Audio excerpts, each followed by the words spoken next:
Le Barça sort du piège et reprend la tête de la Liga.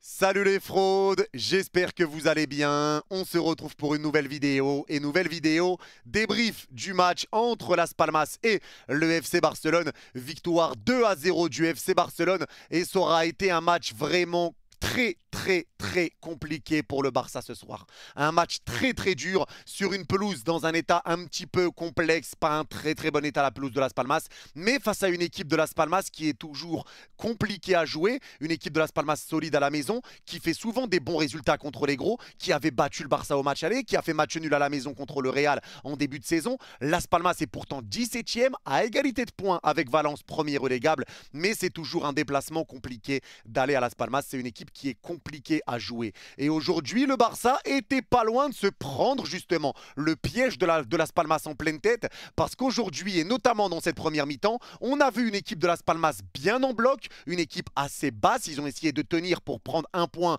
voire trois en contre-attaque, avec des longs ballons vers l'avant pour essayer de partir en contre, et ça ressortait assez bien avec McBurney qui est très grand et qui arrivait à gêner Cubarsí et Eric Garcia, des orientations de jeu, des changements d'aile pour retrouver Molero côté gauche ou Ramirez côté droit. Donc ils se sont créés des situations. Et en première mi-temps, j'ai envie de dire que Las Palmas a plus de situations que le FC Barcelone. Las Palmas est plus dangereux parce que le Barça a la balle, mais le Barça a du mal. C'est un petit peu compliqué, des passes ratées, des mauvaises visions. Pourtant, tu vois qu'il y a un truc à faire, il y a une petite solution, mais tu rates ta passe. La passe est trop longue, elle est dans le mauvais timing. Tu as eu du déchet sur cette première mi-temps, ça a été compliqué et tu n'as pas réussi à faire bouger ce bloc défensif de Las Palmas. Ils étaient vraiment bien en bloc, ils laissaient très peu d'espace et c'était compliqué. Et c'est ce qui fait qu'en première mi-temps, je trouve que les quatre offensifs ne sont pas bons. Lamine Yamal, Rafinha, Firmin Lopez, pardon, et devant le bon vieux Lewandowski, les quatre ne sont pas au mieux. Les quatre, c'est pas top. Et ça s'explique notamment par le bloc très bien en place et très bien tenté par Las Palmas.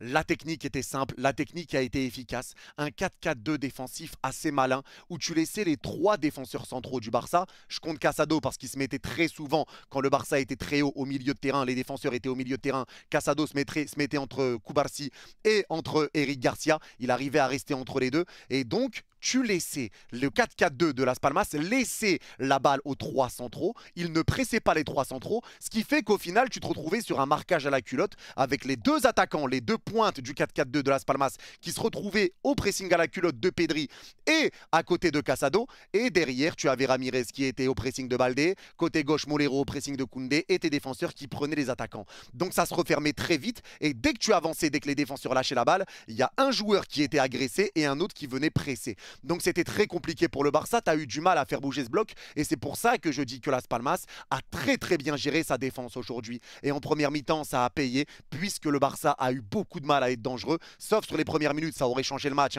Si Lewandowski avait marqué son but, mais la remise de Fermin Lopez, elle est un peu dans le dos de Levan, donc qui est responsable là-dessus, peu importe. Mais en tout cas, Las Palmas a vraiment posé problème. Donc entre la défense de Las Palmas, le déchet, tes offensifs qui ont du mal à se trouver, ça a du mal à trouver des solutions, à avancer dans les petits périmètres, dans les petits espaces, tu as du mal à faire bouger le bloc. Donc ça a donné une première mi-temps très compliquée pour le Barça et ça a été très dur. Et en deuxième mi-temps, changement d'anti-flic, Dani Olmo rentre à la place de Firmin parce que sa première mi-temps a été vraiment pas bonne. Ça a été compliqué, tu avais besoin d'un numéro 10 capable de ramener du danger, de porter la balle et de donner des bons ballons. Firmin ne le faisait pas. Donc Firmin sort, tu rentres Dani Olmo et sur les 15 premières minutes de cette deuxième mi-temps, c'est toujours un peu compliqué pour le Barça avec un Dani Olmo qui sur les premières minutes, je le trouve pas au mieux non plus.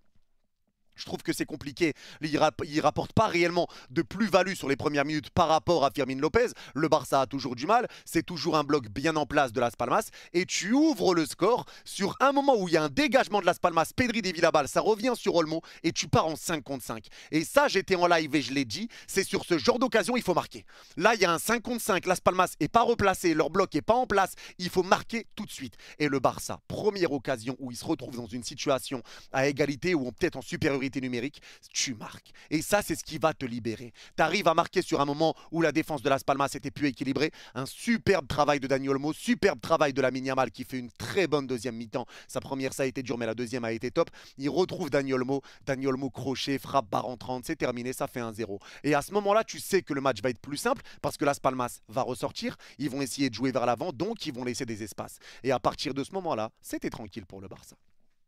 C'était tranquille et il faut dire la vérité, même si aujourd'hui je pense que beaucoup vont retenir seulement la victoire et la très bonne entrée de Dani Olmo, il faut retenir aussi que sur les 4 derniers matchs que du Barça, ils n'ont pris qu'un seul but. Donc défensivement, tu as quand même aussi cette certitude qui commence à revenir, la certitude de ta solidité défensive. Il y a une solidité défensive qui commence vraiment à revenir avec notamment aussi un énorme Szczęsny ce soir. En première mi-temps, il fait de belles parades. Deuxième mi-temps aussi, Szczęsny a été très bon aujourd'hui dans la lecture de jeu, dans les sorties pour anticiper quand il y a la défense est très haute. Szczęsny a été très bon aujourd'hui, il a fait de grosses parades et il a été très très important pour le Barça.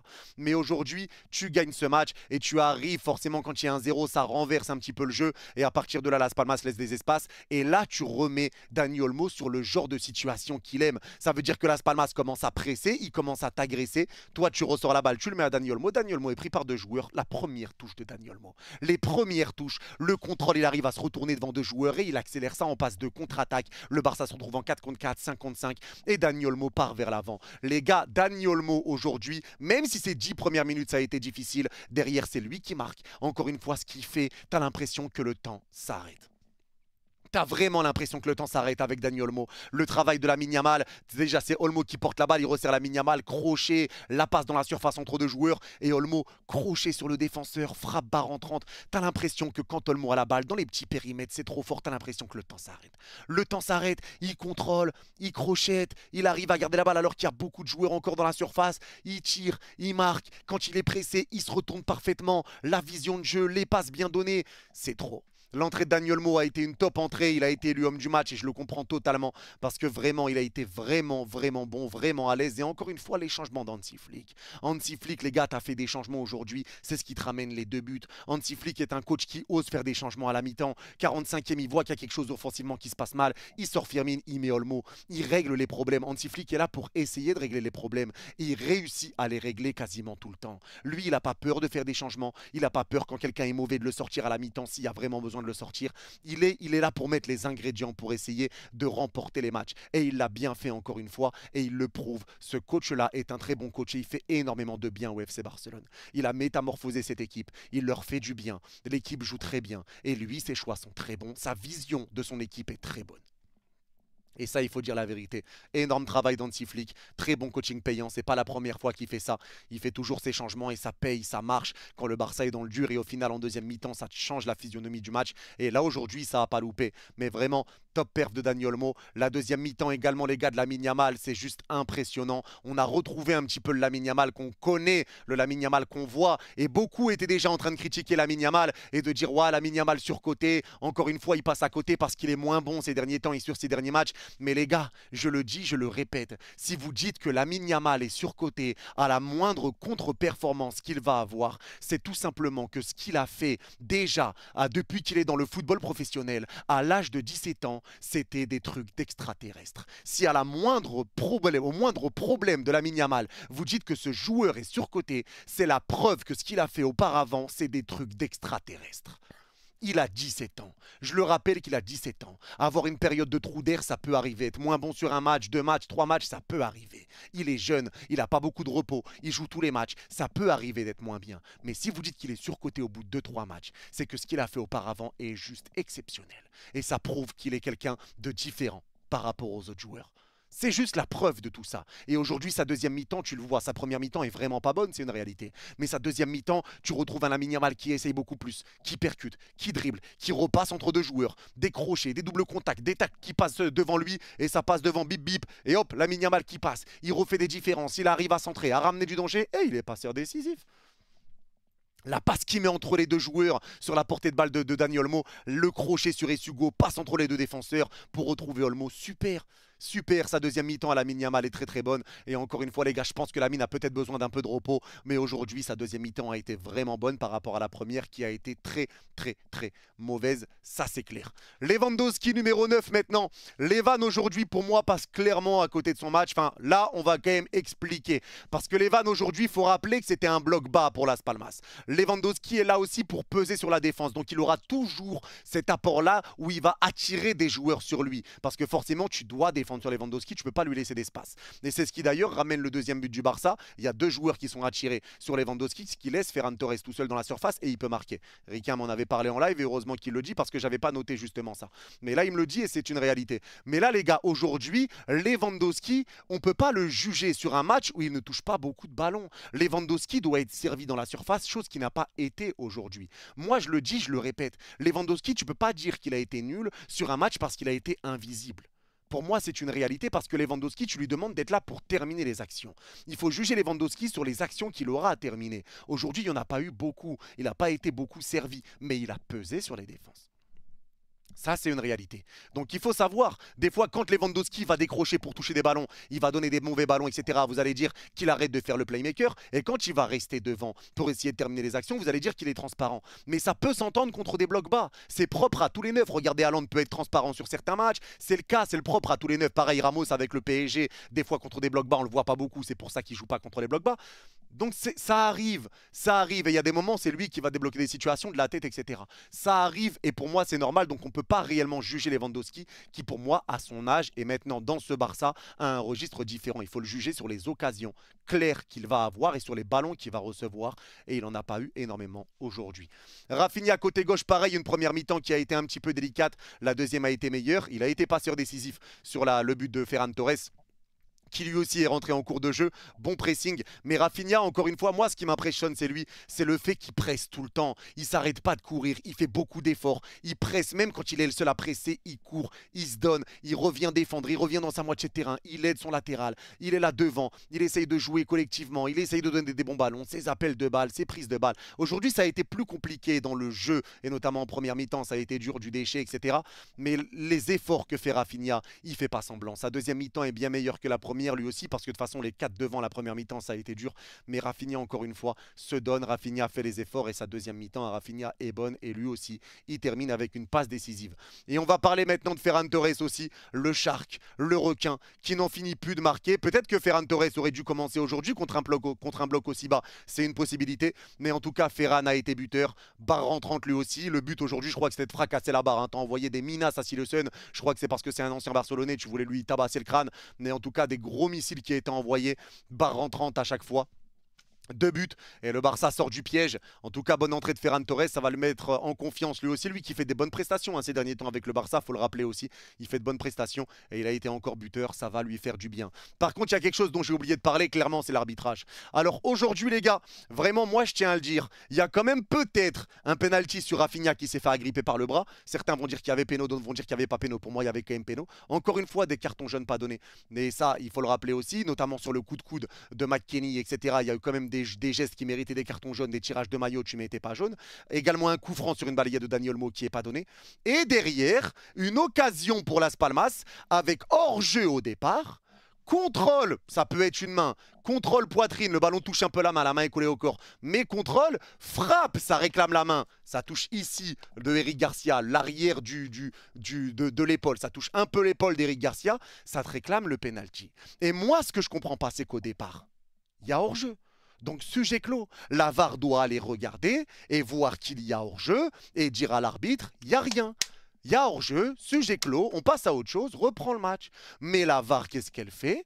Elle appelle l'arbitre, elle lui dit, va vérifier la VAR. Et l'arbitre, comme on l'appelle, il va vérifier la VAR, il lui montre l'action de la main d'Eric Garcia où ça touche l'épaule, et derrière, il lui montre l'action du hors-jeu.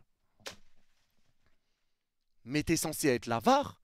T'es censé être la VAR, moi je comprends pas. C'est toi qui es censé dire il y a hors-jeu. Et là tu montres à l'arbitre sur l'écran de la VAR le hors-jeu. Ça a aucun sens. Donc quand il y a des choses où l'arbitre doit être appelé, tu ne l'appelles pas, mais là tu l'appelles pour aller voir, alors que avant la main, il y a déjà 2-3 motifs pour refuser le but, sans même que l'arbitre aille voir. La scène est irréaliste. Irréaliste. L'arbitrage en Liga comme d'habitude. Les gars, moi je le dis, je le répète, la VAR est une bonne chose. La VAR est une bonne invention. Mais si tu mets des pingouins en train de regarder la VAR, ils regardent la VAR, ils comprennent pas ce qui se passe. Des pingouins qui regardent les écrans, tu vas aller nulle part. Tu vas aller nulle part. Pourquoi c'est des pingouins qui regardent la VAR? Qu'est-ce qu'ils font là-dedans? Mais filmez les H24, qu'est-ce qu'ils regardent? La main dans le slibar, ça bouffe des chips. Ils reçoivent un appel. Oh, attends, j'ai pas regardé. Ça dure 50 ans. 50 ans pour prendre des décisions. 50 ans pour tracer des lignes. Ouais, les gars, doucement. Doucement. C'est une bonne invention, mais mettez des gens compétents quand même à la tête de ce truc. Pourquoi c'est toujours des pingouins? Allez les gars, je crois si à un moment ils nous montrent l'intérieur de la VAR, on va voir la savane. Avec des girafes, des pingouins, la banquise. Peut-être il y a la banquise, ça glisse. Ça glisse, je sais pas. Je sais pas. Mais ils mettent des pingouins autour de ça. Je comprends pas. La scène est surréaliste. Mais bref, ça je voulais en parler. Mais la scène vraiment, elle était quand même vachement atroce. Vachement surréaliste cette scène. Incompréhensible, incompréhensible. Mais bref, on va repasser sur les joueurs encore une fois avec un Pedri aujourd'hui qui a été bon. Bon match de la part de Pedri, très solide. Encore une fois, il a beaucoup aidé pour récupérer des ballons. C'est pas le meilleur match de Pedri par rapport au match passé, mais il fait un bon match. On peut pas dire que Pedri a été mauvais. Pedri a été là pour presser, pour récupérer des ballons. Casado l'a beaucoup aidé aussi. Casado a été très bon dans son registre pour récupérer des ballons, etc. Mais aujourd'hui, Pedri a encore une fois été au départ de la récupération du ballon qui ramène le premier but. C'est lui qui récupère pour que Dani Olmo reprenne.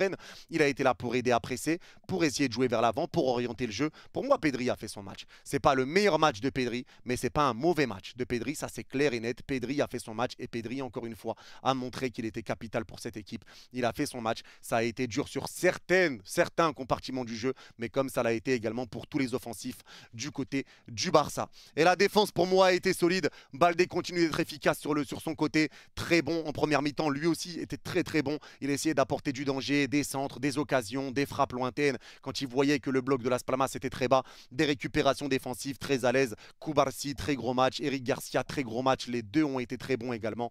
Et sur le côté Koundé, je l'ai trouvé assez serein lui aussi. Bon, des bonnes récupérations. En deuxième mi-temps, il essayait un peu plus de monter et de combiner avec Lamine Yamal, avec Dani Olmo. Donc pour moi, la défense a fait son taf. Ça a été solide pour le Barça.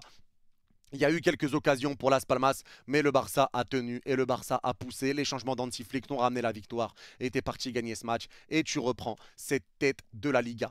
En tout cas, franchement, bravo à Las Palmas parce que leur stratégie a été très bonne. Le 4-4-2 défensif en laissant les trois défenseurs de Barcelone tout seuls, sans les presser pour pouvoir être à la culotte sur tous ceux qui peuvent recevoir la balle. Ça a été très intelligent, très bien mis en place, bien tenté. Mais le Barça aura réussi à trouver la faille au moment où le bloc de Las Palmas aura été dans le dur et derrière Las Palmas a poussé et le Barça est revenu dans son côté beaucoup plus à l'aise où quand tu es pressé, il ressort très tranquillement avec Dani Olmo qui a été hors norme.